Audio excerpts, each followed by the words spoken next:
एक दिन जलते हुए सूरज में भूख के मारे मंदाकिनी रेलवे स्टेशन में पड़े कचरे में खाने के लिए ढूंढती रहती है। उसी समय में उसी स्टेशन में दूसरी तरफ साहब 1 रुपए दो साहब ऐसे आते जाते लोगों से भीख मांगती है मोहिनी। ऐसे वो दोनों एक दूसरे की तरफ देखते हैं और उन दोनों के बीच में कच्चे आम के टुकड़े बेचने वाला एक आदमी रहता है। उस आदमी को देखते ही दोनों के आंखों में आंसू भर आते हैं। कैसे थे और कैसे बन गए, कहाँ रहते थे और कहाँ आ गए, ऐसे सोचते दोनों अतीत को याद करते हैं।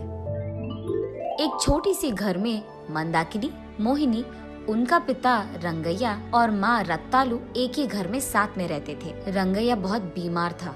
उनको न खाने के लिए खाना था, न ही रंगैया की बीमारी का इलाज करवाने के पैसे। जहाँ देखो उस घर में बदकिस्मती नाच रही थी। बीमारी बढ़ने के कारण रंगैया गुजर जाता है। दोनों लड़कियों के साथ रत्तालू सड़क पे आ जाती है। हाथ में एक फूटी कौड़ी भी नहीं है और दोनों बच्चों भूख के मारे रो रहे हैं। कुछ भी करके इनका भूख मिटाना होगा। ये फैसला करके उन दोनों बच्चों को लेकर सड़क पे घूमते हुए आखिरकार रेलवे स्टेशन पहुंच जाती है रत्तालू। वहाँ इधर उधर घूमती रहती है। उस दौरान उसे वही मौजूद एक आदमी कच्चे आम के टुकड़े बेचते हुए नजर आता है। उसको देख कम निवेश के पैसों से ज्यादा लाभ दिलवा सकता है ये व्यापार। ये सोचकर वो फैसला करती है कि वो भी वही व्यापार करेगी।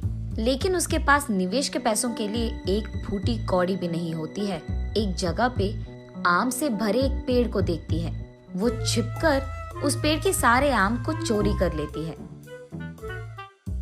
उसके बाद उन कच्चे आमों का टुकड़े करके रेलवे स्टेशन में नमक और मिर्ची का पाउडर लगाकर बेचने लगती है। कच्चे आम के टुकड़े, कच्चे आम के ताजा टुकड़े, आइए बाबू आइए, एक टुकड़ा खरीदिए।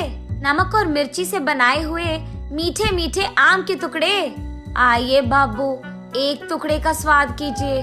अगर आपको पसंद आया तभी खरीदिए। ऐसे चिल्ला चिल्लाकर सारा दिन वो रेलवे प्लेटफॉर्म पे आम के टुकड़ों को बेचते रहती है। ऐसे दिन भर चिल्लाने के बाद उसे कुछ पैसे मिलते हैं। ऐसे उन तीनों को उस दिन थोड़ा खाना नसीब होता है। ऐसे ही अगले दिन भी और थोड़े आम को चोरी करके उनके टुकड़ों को बेचकर पैसे कमाती है। पिछले 2 दिन की तरह ही अगले दिन भी आम को चोरी करने उस पेड़ के पास जाती है, ये सोचकर कि उसे कोई नहीं देख रहा। लेकिन वहाँ मौजूद आम के पेड़ के मालिक को रत्तालू रंगे हाथों पकड़े जाती है। वो आदमी रत्तालू को आम के पेड़ से कसकर बांध देता है। उस आदमी के पास मौजूद कोड़े से रत्तालू को मारने ही जाता था कि मोहिनी मंदाकिनी दोनों उस मालिक के पांव पड़कर, साहब हमारे माँ को मत मारो साहब, माँ को छोड़ दो साहब। ऐसे वो दोनों उस मालिक के दोनों पांव पे गिरकर रोते रहते हैं। साहब खाने के लिए चोरी किया है साहब, मैंने पैसे नहीं है साहब, बच्चों को खिला भी नहीं पा रही, खाना खाकर बहुत दिन हो गए साहब, इसलिए चोरी करना पड़ा। ऐसे रत्तालू रोते हुए उस आदमी से कहती है। लेकिन फिर भी वो मालिक कोड़ा से रत्तालू को मारने ही जा रहा था। ठीक तभी उस मालिक की पत्नी वहाँ आती है। छोड़ दीजिए जी, जो हो गया सो हो गया, कह रही है ना गलती हो गया। उसके 2 मासूम बच्चे हैं, लड़कियां हैं, उनके मुंह देखकर छोड़ दीजिए।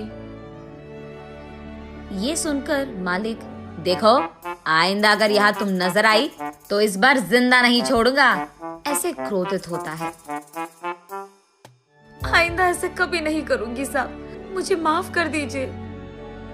तब वहाँ उसके दोनों बच्चों को लेकर रत्तालू निकलने ही जा रही थी कि मालिक की बीवी वहाँ आकर, ये लो ये कच्चा आम लेकर जाओ और कभी भी चोरी मत करना, ऐसे कहती है। वो आम लेकर, जी मैम साहब।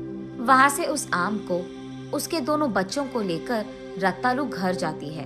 उस पके आम को दोनों में बांटकर खिला देती है रत्तालू। बचे हुए बीज को वो बाहर बरामदे में फेंक देती है। उस रात पूरा वो अपने बच्चों को अपने पास सुलाकर रोते ही रहती है कि उसकी जिंदगी भला ऐसे क्यों हो गया।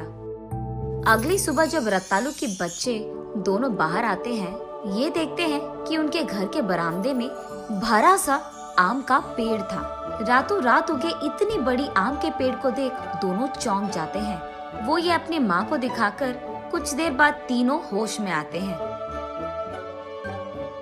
खुशी के मारे कुछ पके आम, कुछ कच्चे आम लेकर तीनों उन आमों को रेलवे स्टेशन ले जाकर एक कच्चे आम, एक पके आम और एक कच्चे आम के टुकड़े बेच रहे थे। उस दिन से वो जितने भी आम पेड़ से तोड़ रहे थे उतने ही अगले दिन तक उग रहे थे। ऐसे वो लोग एक साल में सारे गर्मी के मौसम में जितने भी आम आते थे उनको भरपूर बेचते थे। ये करके आए हुए पैसों से वो बाकी सारा साल भी खुशी से जी लेते थे। ऐसे कुछ साल गुजर जाते हैं। मोहिनी और मंदाकिनी भी बड़े हो जाते हैं।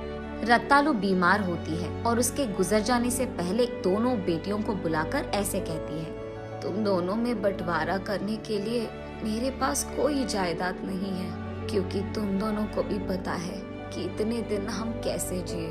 हाँ, अब मेरे पास ज्यादा वक्त नहीं है। अब से तुम दोनों एक दूसरे का सहारा बनो। अब हमारे पास सिर्फ ये घर और हमारे बरामदे की वो आम की पेड़ बचा है। इन सब का इस्तेमाल करके तुम दोनों को जिंदगी में सफल होना होगा। ये कहकर रत्तालू गुजर जाती है। उसके कुछ दिन बाद मोहिनी मंदाकिनी से ऐसे कहती है, माँ की आखिरी इच्छा ये थी कि इस घर और उस पेड़ का इस्तेमाल करके हमें सफल होना है। मैं अपना हिस्सा बेचकर शहर जाना चाहती हूँ। कहो, तुम्हें घर चाहिए कि पेड़? ऐसे कहती है। अगर हमारा आधा आधा हिस्सा है तो दोनों चीजों की आधा हिस्सा मिलनी चाहिए ना। अगर घर एक और पेड़ एक ले लेगा तो वो आधे में बंटवारा कैसे होगा? वैसे इन सबको बेचकर आए हुए पैसों से तुम शहर में कितने ही दिन रह पाओगे? यही रहकर हम दोनों एक व्यापार शुरू करते हैं। अगर दोनों का आधा हिस्सा बंटवारा करेंगे तो उनको बेचना मुमकिन नहीं होगा, और वैसे भी मुझे यहाँ नहीं रहना है। ठीक है, फिर तुम ही इन दोनों का बंटवारा कर दो। उसमें क्या बड़ी बात है? घर में आधा हिस्सा मेरा, आधा तुम्हारा। पेड़ का ऊपर हिस्सा मेरा और नीचे का भाग तुम्हारा। ये तो नाइंसाफी है। पेड़ के नीचे के भाग से मैं क्या करूँगी?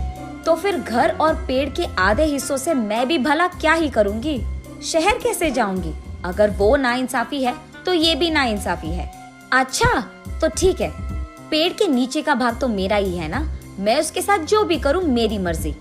ये कहकर वो कुल्हाड़ी से पेड़ के नीचे के भाग को गुस्से में काटने लगती है। ये देख मोहिनी क्रोधित होकर, अच्छा तो फिर घर में आधा हिस्सा भी मेरा है ना, मैं उसे कुछ भी करूं। ये कहकर वो उसके हिस्से के घर को जला देती है।